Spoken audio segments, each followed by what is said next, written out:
Hello students, welcome back to my channel. This is Rubina Tyagi. आज आप अपनी इंग्लिश ग्रामर का most important and most useful topic punctuation marks के बारे में पढ़ने जा रहे हैं।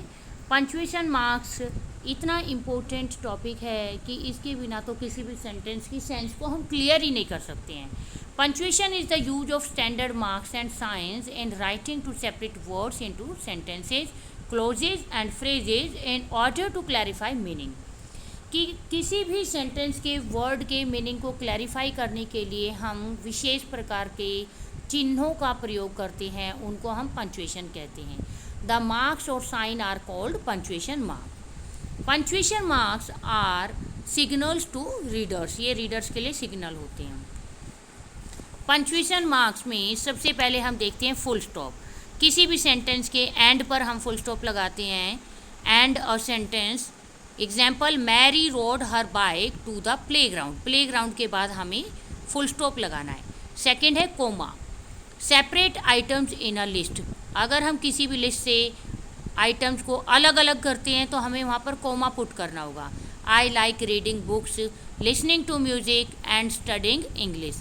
रीडिंग बुक्स के बाद कोमा, लिसनिंग टू म्यूजिक के बाद कोमा। और दूसरा इसका यूजेज कहाँ पर है, show a break in a sentence. अगर हमें सेंटेंस में थोड़ा सा ब्रेक लेना है तो वहाँ भी हम कोमा यूज करते हैं। As the day came to an end the fire fighters put out the last spark. As the day came out to an end, जब जब दिन समाप्ति पर आया, एंड के बाद कोमा पुट होगा।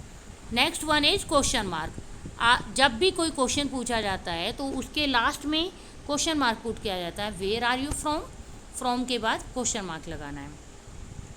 Exclamation mark, emphasise a strong feeling. अगर हमें अपनी कोई स्ट्रॉन्ग फीलिंग को जाहिर करना है, वो फीलिंग चाहे हमारी सरप्राइज की हो, गुस्से की हो, नफ़रत की हो, लव की हो, उसके लिए एक्सक्लेमेशन मार्क का यूज होता है। Wow today has been awesome. Wow के बाद हमें क्या लगाना है, exclamation sign. Semi colon, semi colon का आप साइन देख सकते हैं लेफ्ट हैंड साइड में। सबसे ऊपर आपको एक डॉट लगाना है और उसके नीचे कोमा लगाना है। Semi colon use to link elements of a sentence, sentence के एलिमेंट्स को जोड़ने के लिए। My daughter is a teacher, my son is a doctor. तो इन दोनों के बीच में हमने क्या लगाया, सेमी कॉलन। कॉलन का साइन क्या होता है, एक डॉट ऊपर होता है और एक डॉट नीचे होता है। Colon is use to introduce a list. किसी भी लिस्ट को अगर हमें इंट्रोड्यूस करना है तो हम कॉलन यूज करते हैं।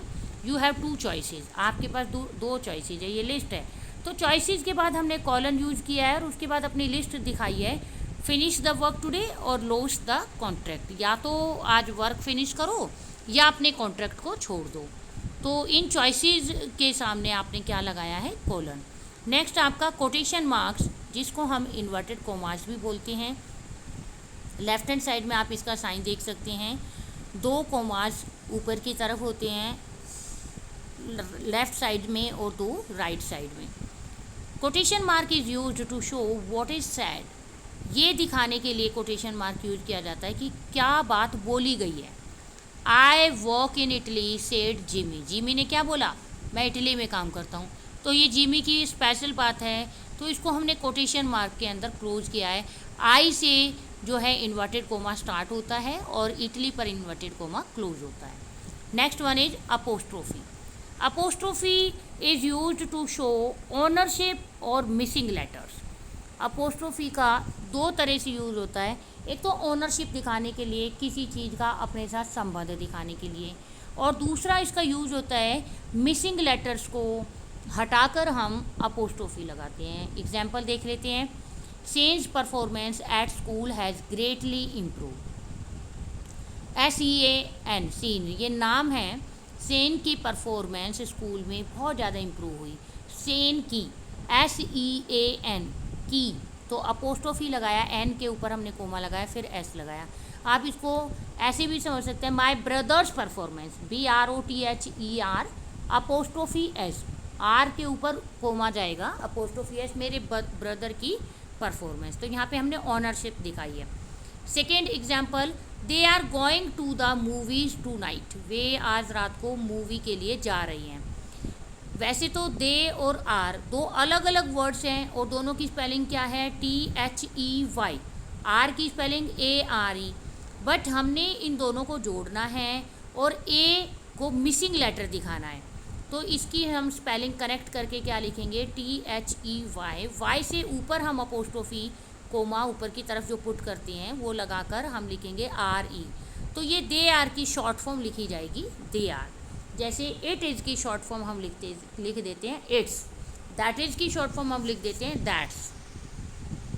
Hyphen, hyphen is used to join words together, words को जोड़ने के लिए हाइफन का यूज़ किया जाता है। माई 8-year-old boy loves reading, 8-year-old boy, इनके बीच में हाइफन लगता है। Brackets, set of less important details, जो डिटेल कोई ख़ास नहीं होती, इतनी इम्पोर्टेंट नहीं होती है, उसको हमने अगर शो करना है तो उसके लिए हम ब्रैकेट्स का यूज़ करते हैं। The 2 brothers were learning how to play guitar, 2 brothers ये सीख रहे थे कि प्ले कैसे करते हैं गिटार को। तो उन 2 ब्रदर्स के नाम को शो करना यहाँ पर इतना इम्पोर्टेंट नहीं है, फिर भी अगर हम दिखाना चाहते हैं तो हम ब्रैकेट्स में उनका नाम दिखा सकते हैं कि वो 2 ब्रदर्स कौन है, रिचर्ड्स एंड सी। नेक्स्ट है एलिप्सिस, जिसको हम 3 डॉट से शो करते हैं। लेफ्ट हैंड साइड में आप देख सकते हैं तीनों dot side by side use करते हैं।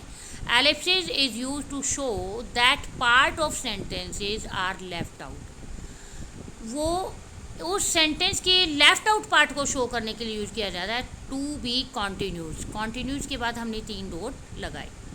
तो स्टूडेंट्स ये थी आपकी पार्ट्स ऑफ स्पीच। सभी स्टूडेंट्स इस चार्ट को अपनी कॉपी में बनाएं, अपनी कॉपी में इसको मेंटेन करें, इस चार्ट को पढ़ें और इस चार्ट को लर्न करें। Thank you, have a nice day.